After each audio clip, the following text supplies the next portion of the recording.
Récemment, j'ai fait un projet fictif pour la réalisation de l'affiche du festival Hellfest 2025. Et dans cette vidéo, je vous dévoile tout le processus de création qui m'a permis d'arriver à ce résultat. Je vais vous présenter un petit peu le Hellfest. C'est un festival de musique lié à la musique hard rock et metal qui a lieu tous les ans au mois de juillet environ. C'est un festival maintenant iconique, emblématique et très attendu par les fans. Et cette année, je me suis donné le défi de réaliser ma propre affiche du festival du Hellfest. Je trouvais ça intéressant de lier à la fois mon style illustratif et aussi la thématique globale du festival. Donc comme toute création, avant de commencer le dessin, je vais réunir toutes les inspirations qui vont m'aider à la création.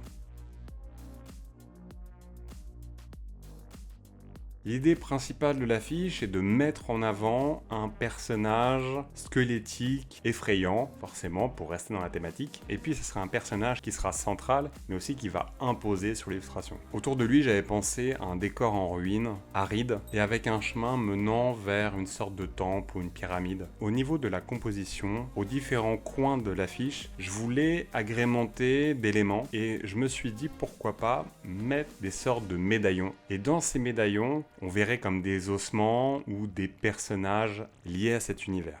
Et bien sûr, je vais intégrer le titre en bas au centre. Je prends un temps vraiment bien particulier pour bien composer toute mon illustration pour que chaque élément soit lisible à la fois individuellement et dans un ensemble. Généralement, sur mes illustrations, je colorise les ombres, je donne une couleur à mes ombres, parce que je trouve que ça apporte de la vie, un aspect visuel, graphique que j'aime bien. Mais ici, on est sur une thématique assez sombre, on fait référence aux enfers, et donc je me suis dit que ça pouvait être cohérent de travailler les ombres avec un noir profond, très tranché, faisant référence aussi aux comics qui sont traités de la même manière. Et ça matchait bien aussi avec l'univers et par rapport aussi à ce que je voulais raconter. Puis l'étape de colorisation avec des teintes ocre et rougeâtre. Et pour finir, la mise en ambiance. J'adore ça parce que ça permet de rentrer en détail sur les petits effets de lumière, sur détacher un élément par rapport à un autre, apporter un dégradé pour affiner, pour peaufiner l'illustration de plus en plus et pour créer une illustration complète à la fin. Et voici le résultat.